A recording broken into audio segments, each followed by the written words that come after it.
Ang taong ito ay naging mahirap.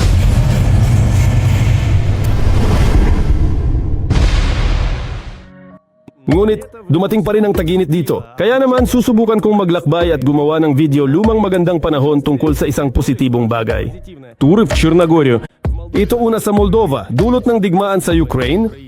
Ngayon lahat ng paliparan ay sarado at ang mga Ukrainian lumipad dumadaan sa pamamagitan ng sa Poland o Chisinau.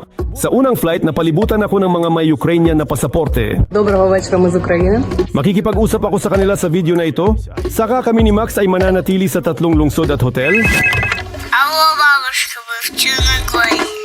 Magsisid tayo sa mga daungan, manghuhuli ng isda, maliligo sa jacuzzi sa tuktok ng hotel at titingnan natin kung ano ang inihahain dito. А вы тут с вами. Sa sinaunang kabisera ng Montenegro, papasok ako sa tunnel na itinayo para makatakas. Sa lungsod, aalamin natin bakit parang Italiano dito at bakit may nakasabit na paa ng baboy sa lahat ng dako. Medyo kakaiba ang makita ang eroplano na umaangat sa ibaba. Habang lahat ay tago mula 40 degree na init sa dagat, pupunta ako sa bundok makita ang niebe. Mga bundok na lawa, umagos na mga ilog at napakataas na tulay sa ibabaw ng bangin kung saan ako ay lilipad sa zipline. Sa kabuuan, may isa-isa kailangan ipakita. Tara na!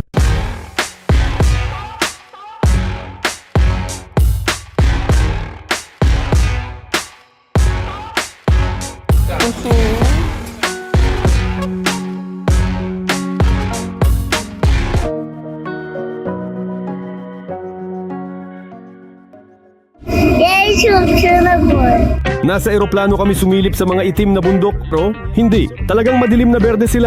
Kasama ng mga baybayin, ang tanawin ay suwabe. Ang eroplano ay bumababa sa magandang lugar sa tabi ng bay, sa likod ng mga bundok. Kamangha-mangha, ang Moldova ay napakalapit sa Montenegro at una kong punta sa Montenegro. Ang ganda! At ito ang unang flight mula sa Chisinau patungong Tivat. Oo, hindi ko pa alam na ang tamang pagbigkas ay Tivat at ang wika ng Montenegro ay katulad ng Serbo at naiintindihan kapag binabasa.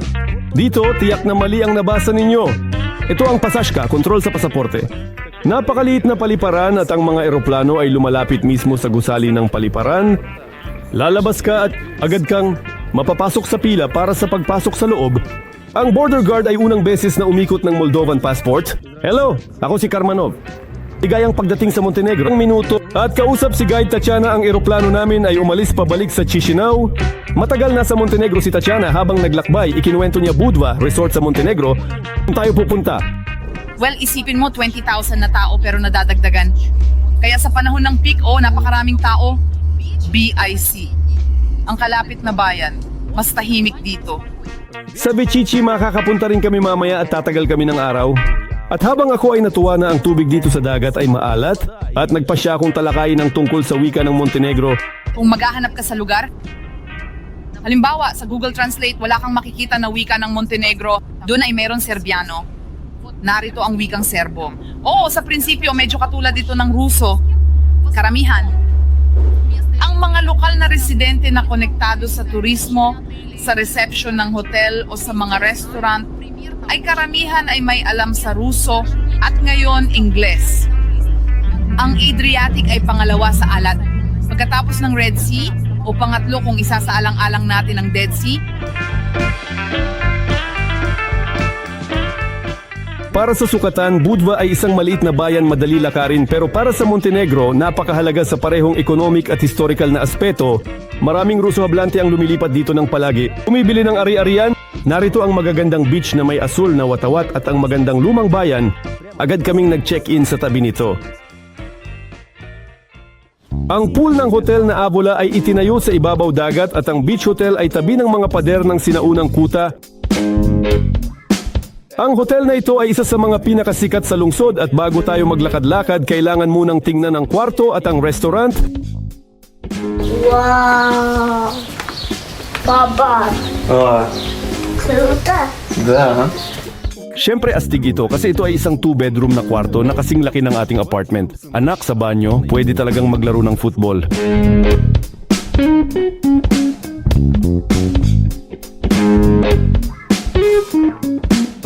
Sa restaurant, may buffet, mga seafood at anumang karne. Pero ayaw ng bata na ipagkait ang vacation sa kanyang tatay. Makain, siya ng pakwan. Вот арбузик. Арбузик тут сладенький.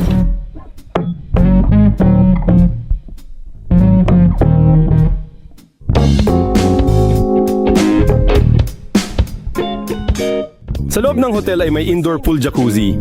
Lumabas kami mula sa spa center at narito na ang pool na nakasabit sa itaas ng beach, dagat at lumang bayan. Maari sumilip sa mga dumadaan. Swero. Sa beach ay may estatwa ng balerina. Siyempre sa kanyang paningin. Sa bawat turista namin, may lumalabas orihinal na ideya maglarawan sa classmates. Pero nagtimpi ako at simpleng pinakawalan ng drone para sumayaw sa tabi niya.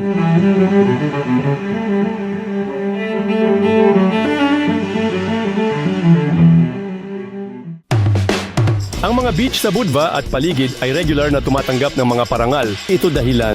Ang tubig ay malinis at ang buhangin ay hindi sa damit dahil may maliliit na bato. Pasukan ay banayad sa perpektong anggulo. Ngunit may mga tagahanga rin ng mga pool dito. Pool o dagat? Bashir. Bakit? Тому. Nakakahiyamang aminin. Pero kung gusto mo lang mag-enjoy at mag-swimming, then I'm also for the pool. Kasi medyo mas mainit ang tubig doon. Walang alon at mas komportabling maglakad. But this is 100% purely my problem. I am so wrong. At ang dagat, dito ay talagang kamangha-mangha. Lalo na dahil sa malinis na tubig at may kakaibang alat. At tingnan nyo, naliligo kayo sa gitna ng mga bundok na may mga coniferous na kagubatan.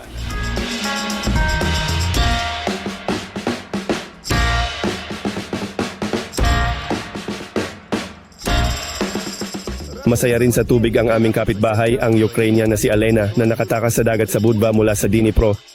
Magandang gabi mula sa Ukraine. Gusto ko talaga na walang kahit isang jellyfish dito kasi talagang ayaw ko sa mga iyon. At para sa akin, ang lumangoy dito ay talagang saya, kumbaga. Batay sa mga numero ng mga sasakyan, maraming mga Ruso at Ukraino sa Montenegro ngayon. Ikukwento ko sa iyo kung ano ang buhay sa susunod na video. At ngayon, tanging mga paglalakbay at magandang mood lang. Narito si Evgeny galing din sa Ukraine. 15 taon na siya dito at may paghanga na ikinukwento ukol sa lumang bayan ng Budva. Lumang bayan gawa ng mga Venetian. Siyempre, labis na naapektuhan ito noong 1979 nang mangyari ang lindol sa Montenegro. Malakas na lindol, 7.6 na grado. Nandito si Josip Broz Tito. Pinuno ng Yugoslavia. At siya ay naakit sa sulok ng puso. At nang mangyari, ang lindol, umupo siya sa artillery, lumipad Montenegro, pinsala sa Montenegro at lumipad papuntang Belgrade. At sinabi sa akin lahat ng assist na bansa umalis sa Yugoslavia.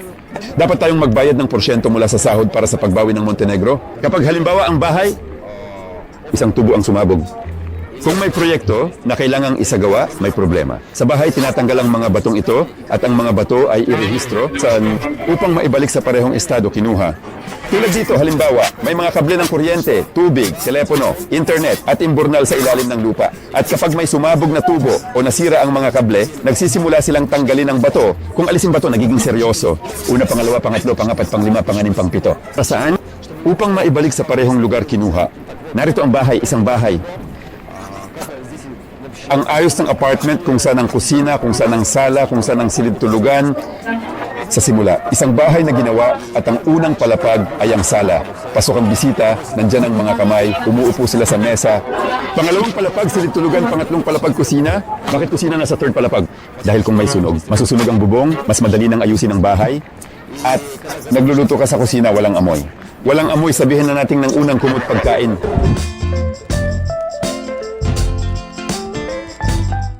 Dumating na ang oras para... Siyempre lagi akong may SIM card. Dito, only internet, nagkakahalaga ito ng 10 euro. Sa Montenegro, ang ginagamit ay euro. At narito ang mga presyo sa lokal na tindahan na magulo. Pumasok ako dito para sa kasiyahan, ang mga lokal na kabataan ay nag-ipon ng puno. Kaya mura lang kumain. Ang bag sa counter ay nagkakahalaga ng 3 euro cents. Pero pinatawad ako ng tita.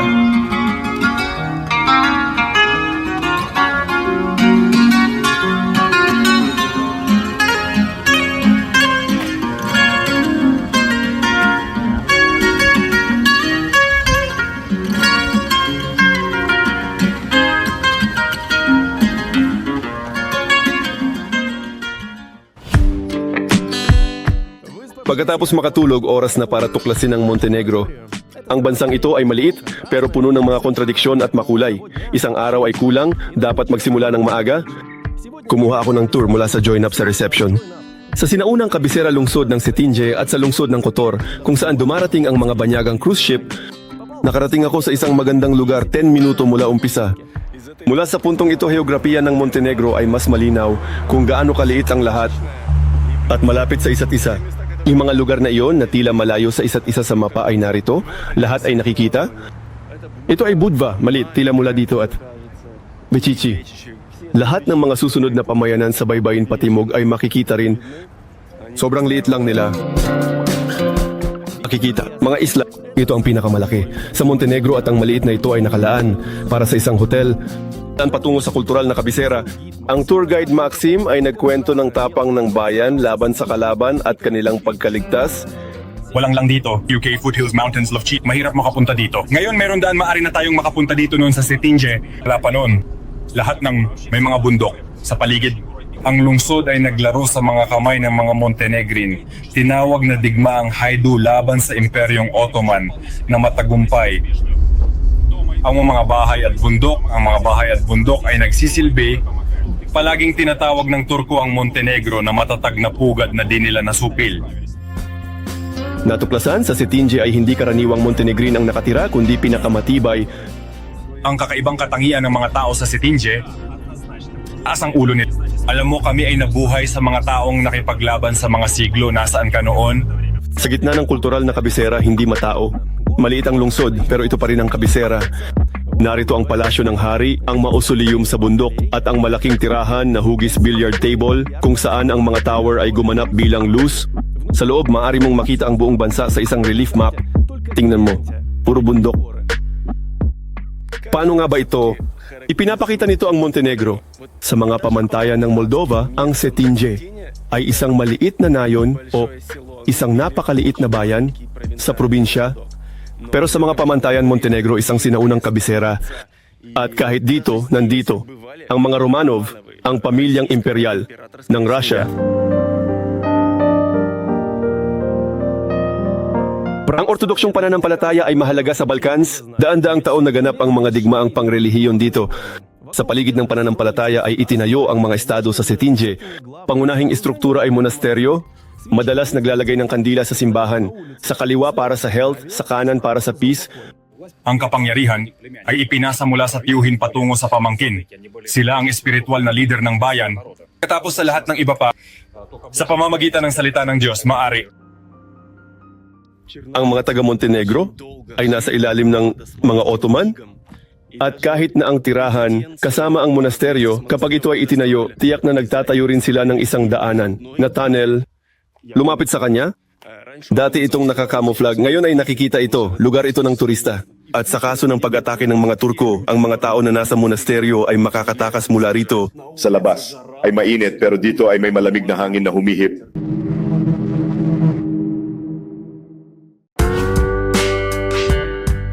Ang buong daan natin ngayon ay dumadaan sa makitid na mga serpentina sa bundok, kung saan sa isang gilid ay palaging may matarik na bangin, nakatulog sa pansitan, bumangga, halos mga pangunahing daan bansa ganito itsura. Ito ang klasikal na federal na kalsada sa estilo ng Montenegro. Ito ay isang two-way street pa. Ngayon umalis ang bus. At naglalakbay tayo sa mga bus. Ang mga bus ay talagang mahusay na nagkakahiwalay at nag-aagawan. Saan mga sasakyan lumilipad? Hindi. Sa aking alaala, wala pang nangyaring aksidente dito. Na may lumipad o may nangyari. Napakababa ng average bilis kontrolin. Well, kadalasang may mga malalaking traffic jam. Alam mo, ang mga dahilan ng traffic jam ay ang turista na nagbabike, kumukuha ng mga rental na sasakyan at umaalis. Lalo na ang babae, kababaihan, dalaga, namamatay sila, hindi sila namamatay, humihinto sila, pagkatapos naakyat sa bilog. Walang kailangan, bumaba mula sa bus. Bumaba ng bus, tulong. Panahon na para magpahinga. Para dito pumapasok tayo sa maliit na nayon malapit, sa Cetinje. Ang tahimik. Na ito, maririnig mo na may mga tao na nag-uusap sa mga 200 metro mula dito sa malapit na paligid. Basta umaawit. Ang ibon. At ang pinaka-nakakabinging tunog ay ang ating makina na umaandar. Sa iba pang bahagi, napakatahimik at puro bundok. At ito isang malaking lugar ayon sa mga pamantayan ng Montenegro. Ito ay tuyong karne, Huwag matakot, hindi nagmumura. Dito nila pinatutuyot o pinapalamig ang karne. Kaya ang resulta ay prosciutto, sinasabi sa Montenegro, Italia, hamon. Sa kasalukuyang pabrika, nakasabit daan-daang ganitong mga binti ng baboy, pinapangalagaan sa usok ng 6 na buwan. Dito, ipinapakita sa amin mga turista kung paano ito noon. Nung nagsisimula ang kultura, kasama pusa, sinubukan namin masasarap na ito at patuloy na naglalakbay. Tara na sa itim na bundok.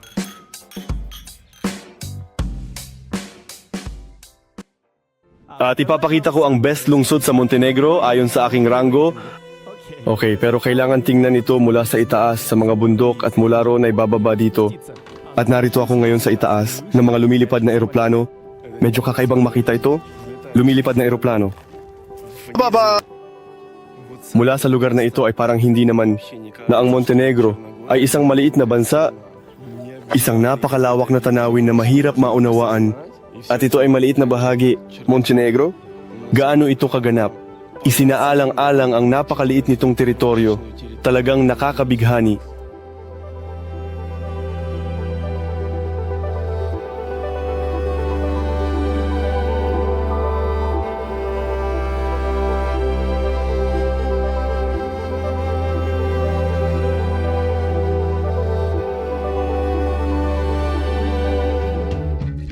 Para bumaba mula sa patayong bundok sa Kotor, kailangang lumiko sa isang makitid na serpentina. Ganito kami nagkakasalubong sa bawat dumadaang sasakyan. Matagal, habang hintay, buksan natin ang mapa. Ang Kotor ay matatagpuan sa baybayin ng Kotor Bay na sa hugis ay parang dragon. Well, o kaya ito tila sa akin. Sabay, magkakaroon tayo ng biyahe sa ferry mamaya kahit maninirahan tayo sa tabi nito. Sa ibaba, sinalubong tayo ng Austrian market na may pagkain at pasukan sa sinaunang Kotor. Itinayo ang lungsod bago ang panahon ng Roma at sa Venetian na panahon. Maraming mga gusali dito ang itinayo ng mga Venetian. Siguro iniisip ninyo na ito ay isang simpleng monumento, isang lumang bato, pero hindi. Ito ay isang haligi, ang pagpapahirap o mas tama itaas na bahagi nito. Mas matangkad siya dati. Kailan naghari ang mga Venetian dito? Malapit dito ay may hukuman. Pinapalo siya.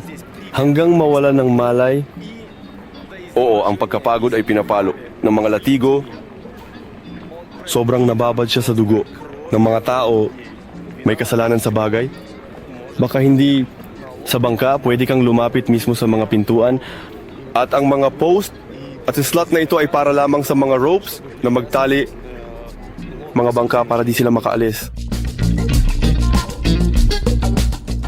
Kahit dito, tila may isang maliit na kanal na sa atin ay magiging mabaho at masangsang. Dito perpekto ang kalinisan, makikita ang ilalim. Sa mga 5 metro, at narito na ang mga sikat na submarino ng Montenegro na umabot sa buong mundo. Nagbibiro lang ako. Pagkain lang ito para sa lokal na pusa, iwalang dahilan bakit ang pangalan ng lungsod. Ang mga souvenir na produkto ay ginawa sa anyo ng mga pusa, mga estatwa, mga magnet, maraming pusa dito. Kinuha ko ang pusa sa aking balikat at sinasalakay ang kuta. Sa mga pintuan ng lungsod ay Plaza ng Revolusyon, ukol sa Rebolusyong Oktubre. Dito binigyan ng espesyal na pansin. Dito may nakadikit ding placard.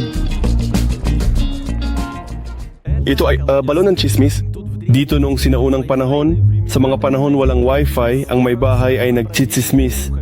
At dito, nakatira ang tamad na oligarko na gustong sumakay ng kabayo. Diretso sa sofa, sakay siya ng kabayo papunta dito. O doon siya pumapa. Sa pamamagitan, ito ay parang palasyo ng Berkut. Ito ay parang palasyo na walang bahay. Ito ang apelyido na hindi talaga akma para sa tao na may status sa lungsod na parang walang tahanan. Mahalaga, isipin mo ang apelyido ay walang tahanan. Mayroon siyang plano tungkol sa pagtatayo ng 100. Gusali, nais palitan ang apelyido sa 100. Estudyante. Mukhang, sa ilalim ng ating mga paa ay nakahiga ang mga buto ng libu-libong tao. Nakakabahala talaga, hindi ba? 3,000 tao, isang malaking urban na libingan kung saan inilibing ang mga tao. Ang Kotor ay mahalagang lungsod sa hangganan ng imperyo. Ang mga pader ng kuta ay itinayo sa mga bato sa itaas ng ulo. Isipin mo lang kung gaano kahirap silang itayo.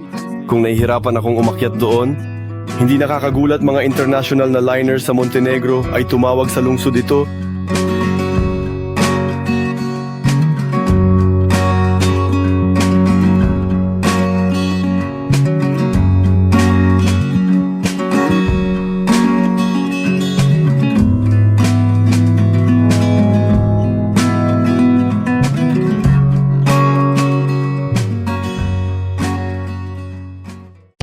nagsasama-sama kami ng mga maleta at lumilipat malapit sa Kotor Bay.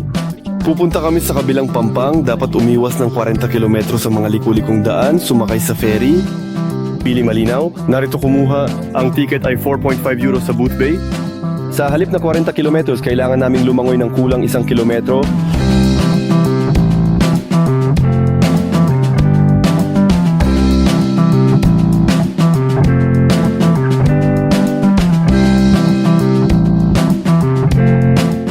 Lumipat kami sa kabilang Pampang naghahanap ng hotel. Ang Pumbar ay isang maliit na nayon sa tabi ng dagat kung saan maraming mangingisda, cafe at inuupahang bahay at ang napakalaking marangyang hotel na Seti Charina.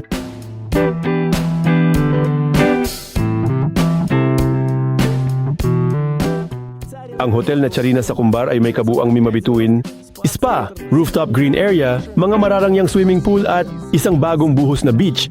Lumipat kami dito. At na may ilan sobrang sabik hindi na makapaghintay para sa elevator.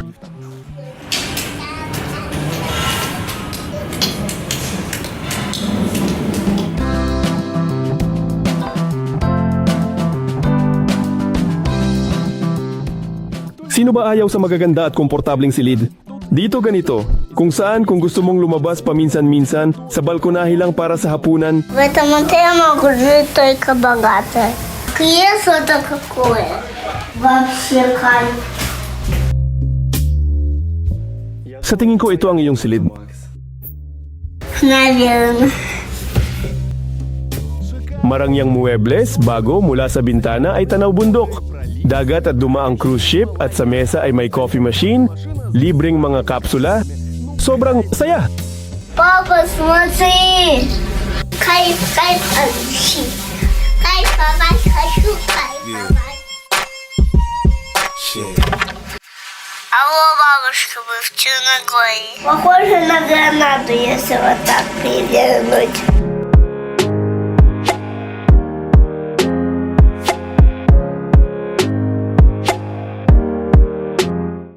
Pumasok ako sa mga kapitbahay para tingnan ang dalawang silid na may tanawin ng bundok. Maganda rin pero malapit na magdilim at hindi pa tayo naligo. Ako na para sa beach. Walang mga alon mula sa aming bay pero ang mga dumadaang barko ang gumagawa ng mga ito. Ang beach ay bumababa ng medyo matarik. Kaya naman, marami akong magiging talon. Ayan, grupo ng isda, kailangan kong lumangoy para sa kanila. Ayan na ang mga isda, hindi ako nagkamali. Oo, walang katapusan. Tinatamad ako, hindi ako lumalangoy ng malayo, kaya maliliit lang ang nakikita. Mga fry. Ngunit, may mga taong may maskara sa ibaba. Siguro maganda ang diving nila, nakikita nila ang mga mas malalaking isda. Kung sakali ito ay isang alimango itim.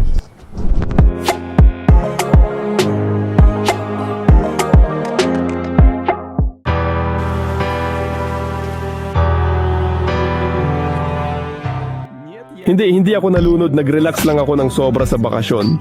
Paano pa, habang lumalangoy sa aquarium sa gitna ng mga palma? Залезай.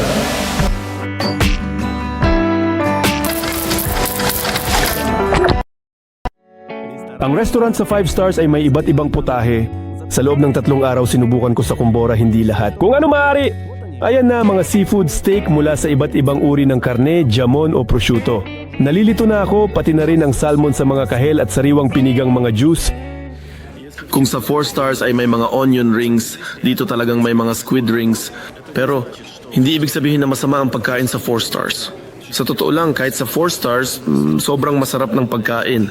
Sobra akong kumain. Kahit hindi fan ng pagkain. Ano ang kinakain ni Max? Alam nyo na, ayos lang kung mga pancake o yogurt na may napakaraming uri dito. Pero kadalasang mga pakwan ito, sobetes at mga pastry. Sa gabi sa kumbora, talagang sulit na maglakad-lakad para maramdaman ang lalim ng Montenegro. Mga nakasulat sa Cyrillic, mga pusa, at mga pinahusay na karatulang kalsada. Dumarating ang maliliit na bangka at malalaking liner habang ang mga bakasyonista ay nagparada sa mga namumulaklak na puno. Narito ang Soviet automotive industry. Maaari mong malaman ang heograpiya ng bisita. Mga Ruso, mga Ukraino, Kosovo, at pangunahing syempre Serbia. Anong mga letra yan, Max? Pretty woman, I couldn't help but see pretty woman, and you look lovely as can be. Are you Umaga na, tingnan mo kung saan kami nakarating.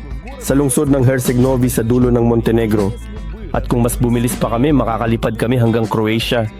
Ang lapit mga hangganan ay dala ng maraming turista. Kahit na may sarili silang dagat ang Croatia, marami nagbabakasyon dahil mas mura.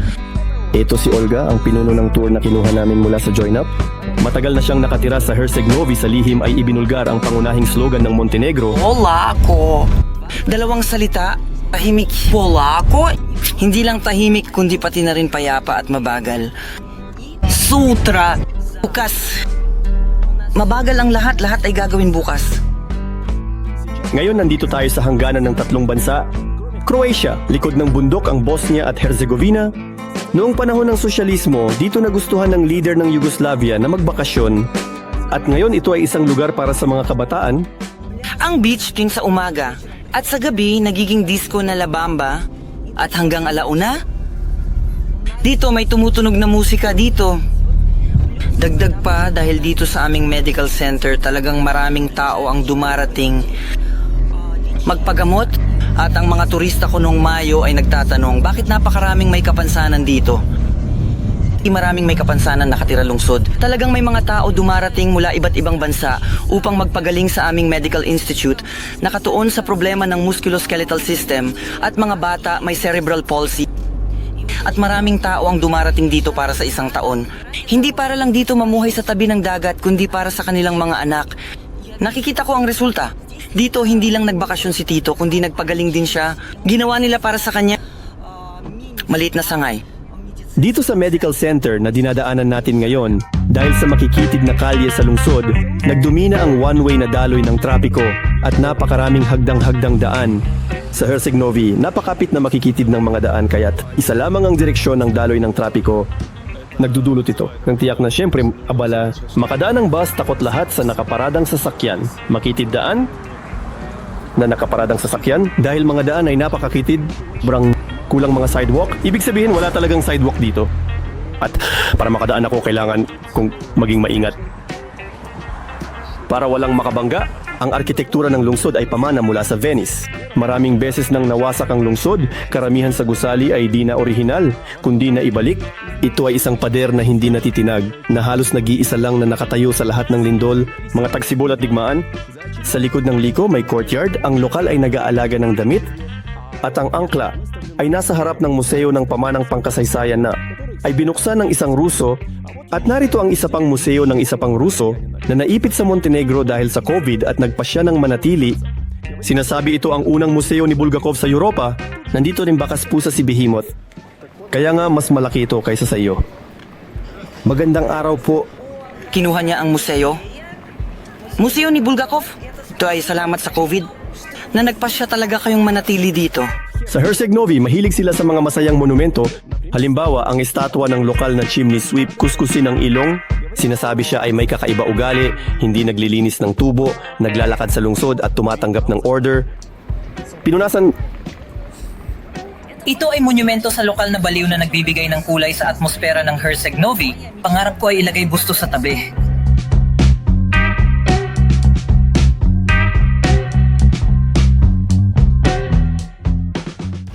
Bago umalis sa Bay of Kotor at bumalik sa dagat, mabilis kong ipapakita sa iyo ang dalawa pang hotel ng Charina chain. Ang mga ito ay mas mura at matatagpuan malapit sa Kumbar. Pasukan Hotel Dolphin, pumukaw pansin ng telebisyon.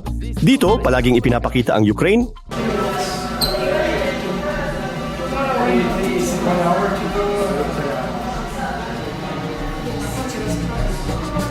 Pool, restaurant. Sa pangkalahatan, ito ang hitsura ng isang lokal na pang-apat isang silid ng hotel. Nagpakilala akong mayaman para ipakita sa inyo ang mamahaling kwarto. Narito ang karangyaan ng dalawang silid. Bana Square 20.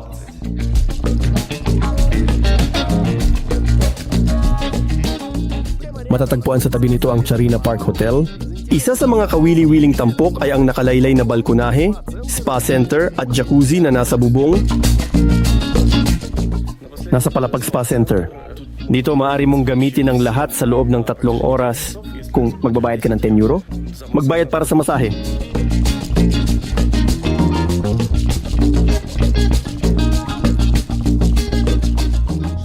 Ang buffet ay katulad ng sa aming 5 bituin. Ang silid ay dinisenyo sa parehong estilo tulad ng sa amin. Tanging may access sa isang napakatahimik parke.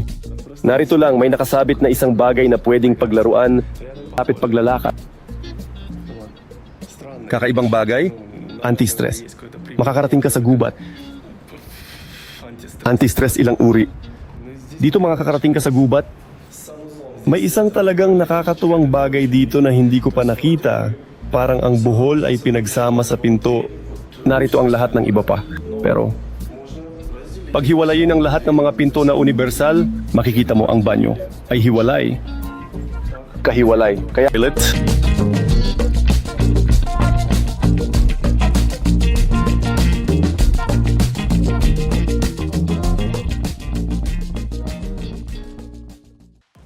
dumating araw ng pinakamalakas tour sa Montenegro. Ngayon, talagang iikot ko ito ng paikot, tumingin sa mapa. Ang ruta ng tour mula sa Join itinayo upang hindi maulit at hindi dumaan sa parehong lugar 2 beses, kaya't magiging boring pero kailangan mong bumangon maaga. Narito, pagtulog sa bus, tanaw ang Skadar Lake na may mga pelican at camper na nakaparada malapit dito. Kung gaano katingkad ang mga kulay sa paligid, mas gusto kong lumabas na hindi ako tulog. Kailangan lang talagang makita ito, parang mga photo wallpaper, kung hindi umuugong at umaagos ang tubig sa ibaba. Akala ko ay simpleng graphics lang ito, isang bagay.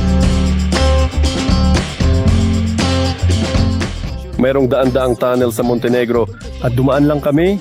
Pinakamalaki ito, Zozina Tunnel ay may habang higit sa 4 na kilometro. Narito nagbabayad kami para dito, 25 euro sa toll gate. Kung hindi, kailangan gumawa ng 28 kilometro. Bakit kailangan? Narito isang kawili-wiling ideya. Pupunta ang mga sasakyang ito sa Serbia ang mga may-ari nito. Tutulog sa tren o tablet. Dumating ako sa Belgrade nakatulog. Kasama mo pa ang sasakyan. Dadaan tayo sa kabisera ng Montenegro at Podgorica bahagya. Pero interesante pa ring tingnan ang maliit na bayan na ito na may pagkakahawig sa ating mga lungsod. Susunod, dumadaan tayo sa matataas na tulay, ilog sa bangin at narating natin ang unang monasteryo. Sa mga simbahan, nakasulat lahat sa Cyrillic. Makikita mo ng mga simbolo ng komunismo. Madalas na tayo hiwalay mga kampanang tore. At hindi ito basta-basta. Sa mga simbahan sa Montenegro, makikita na hiwalay ang kampanang tore, ipinapakita. Ang simbahan ay itinayo noong panahon ng pamumuno ng mga Turko. Ang mga simbahan ay itinayo ng walang kampana. Itinayo ang mga kampanang tore. Mula ito sa Russia. Kaya naman, pagkatapos ng pagpapalaya ng bansa, itinayo ang mga hiwalay na kampanang tore. Ang kampanang tore ay dinala mula sa Russia.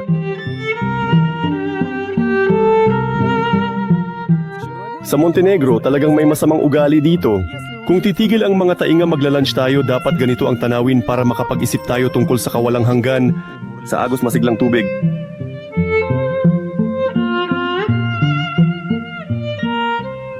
At sinabihan ka na, Vova, huwag masyadong kumain, magkaka-extreme na experience.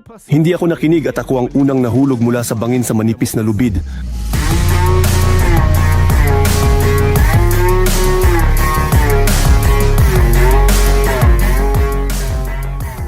Ito ako na lumilipad sa tabi ng Đurđević Bridge.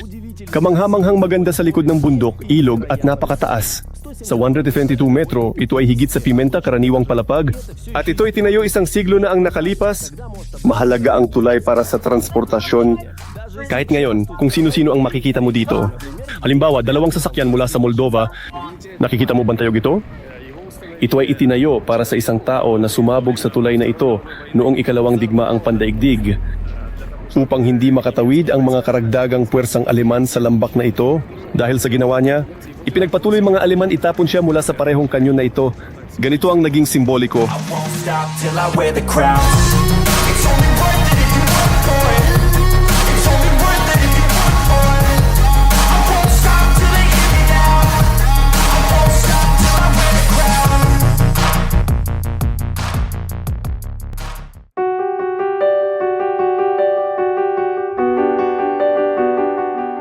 Hindi natatapos. Kagandahan, nakarating na kami sa dormitor.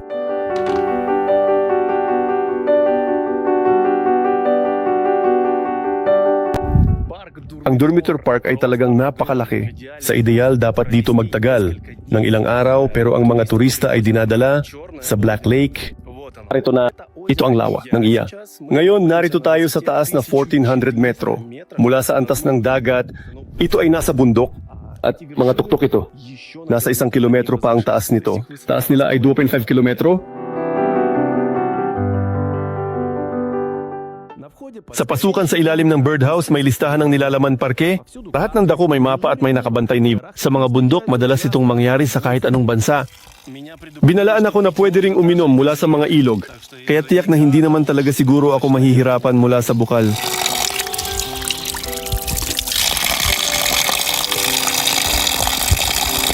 Parang galing sa ref. Sa lawa, sa kabila ng malamig na klima, naliligo ang mga tao, naliligo ang mga aso, naliligo ang mga pato. Lahat sila ay patuloy na nagpapapansin para sa social media. Paano pa ba sa ganitong mga kondisyon? Sinusubukan ko naman talaga umiwas sa lahat. Parang isang masinsinang gubat, naglalakad ka sa wala, pero sa bawat 20-30 metro, may lumalabas na isang tanawin. Narito halimbawa ang bukal. Malapit, dito ang tulay kahoy. Nandyan ang gazebo, dito naman ang bangko. At sa bawat pino may lumalabas isang tanawin. Nawa ang trabaho.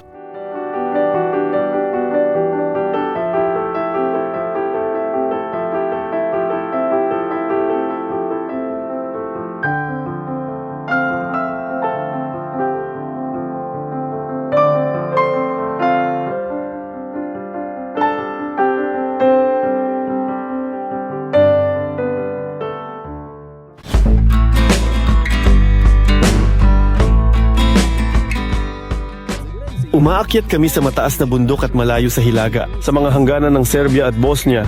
Sa kulay ng bakod, malinaw kung sino ang itinuturing ng lokal na tao. Dito, nasa mga kulay ng Serbia. Sa maliit na Montenegro, may 3 klima na zona at sa mga bundok, agad ko itong naramdaman. Para maintindihan ninyo, umuulan ngayon dito lang sa bahaging ito ng Montenegro. Sa Podgorica at sa mga resort, mainit talaga. Ang daan ay dumadaan sa taas na halos 2,000 metro at sobrang lamig, hindi natutunaw ang niyebe. Sa ganitong mataas na sitwasyon, may tao pang nakatira, kadalasang nag-aalaga sila ng hayop.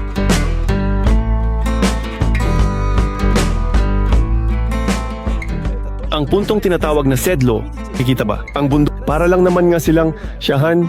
Masayang nagpa-picture mga babae siya. Muli, ang tanawin ay parang sa larawan pero bukod dito, sobrang lamig talaga dito. Nasa mga 20 degrees na mas mababa dito kumpara sa Podgorica o Budva. Walang signal, sabi nila kailangan maglakbay ng 40 minuto para makakuha ng signal. Wala pang signal. At sa likod ng mga bundok na ito ay ang Bosnia at Herzegovina.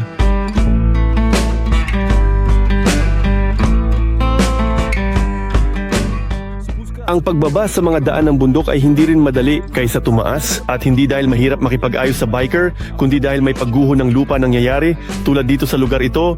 Isipin paano magtrabaho sa dalisdis ng bundok kahit bulldozer ay walang mapaglagyan. Sa kalagitnaan patungo sa Kapatagan, inantay tayo Gantimpala Pivska Reservoir. Hindi ito imbaka ng serbesa. Nakarinig ka lang, pero sa kabila nito, isang magandang lawa sa bundok na may lalim na 200 metro. Ito ay nabuo ng harangan ng ilog na dumadaloy sa ilalim ng lambak at naglagay ng planta ng kuryente. Sa tabi ng dagat, bumili kami ng interesanting blackberry wine, 10 euro. Kaya sa daan pa uwi, nag-relax ang mga tao at nakatulog ng maayos.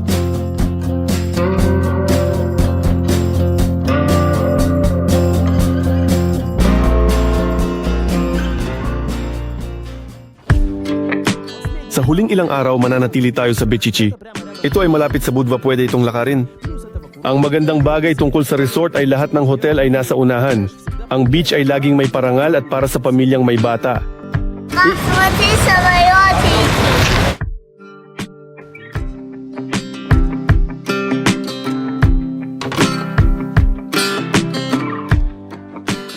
Ang aming hotel ay nasa harap, may tanawin sa dagat at mga bundok. Palaging nalulunod ang mga ulap, sa isang sandali bigla bumagsak ang kidlat.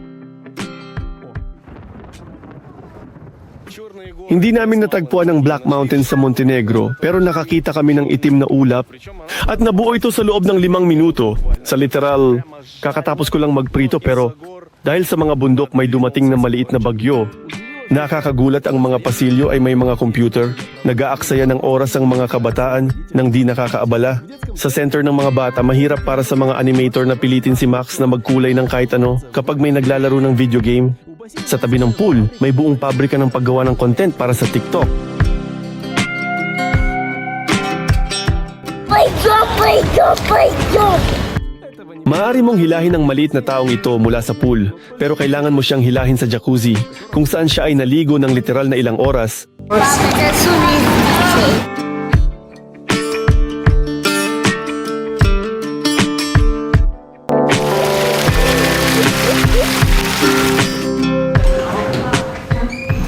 Papa, меня нас вырос.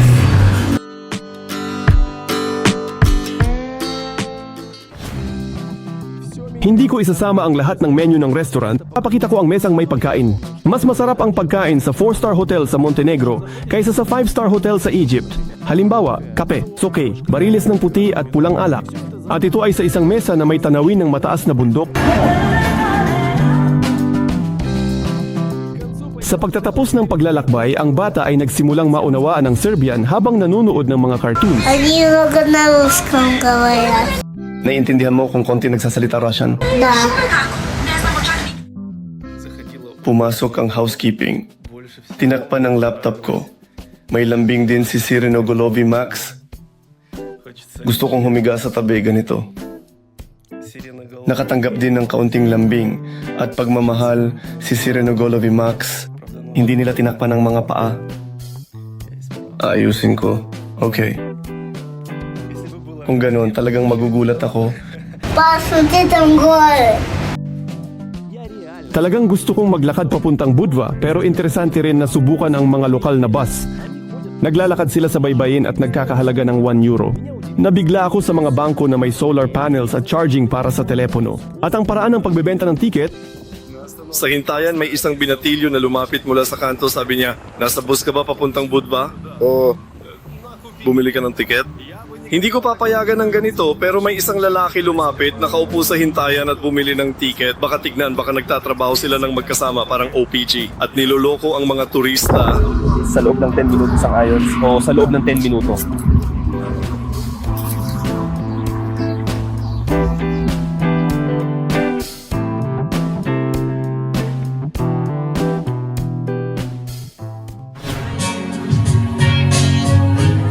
I see your face again. I know a friend of mine. Sa gabi sa Bechichi, hindi kasing saya tulad sa Budva, pero mayroon ding promenade na may mga cafe at tindahan kung saan pwede kang maglakad-lakad. Ang mga magagandang bagay mula sa nakaraang linggo sa maliit na masayang bansang ito, laging malungkot umalis sa bakasyon lalo na kapag ang anak ay nakakahanap ng kaibigan.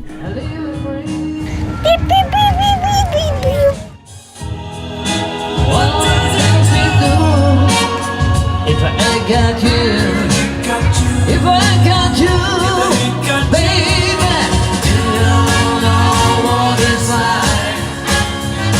Baby, you don't know what it's like to love somebody.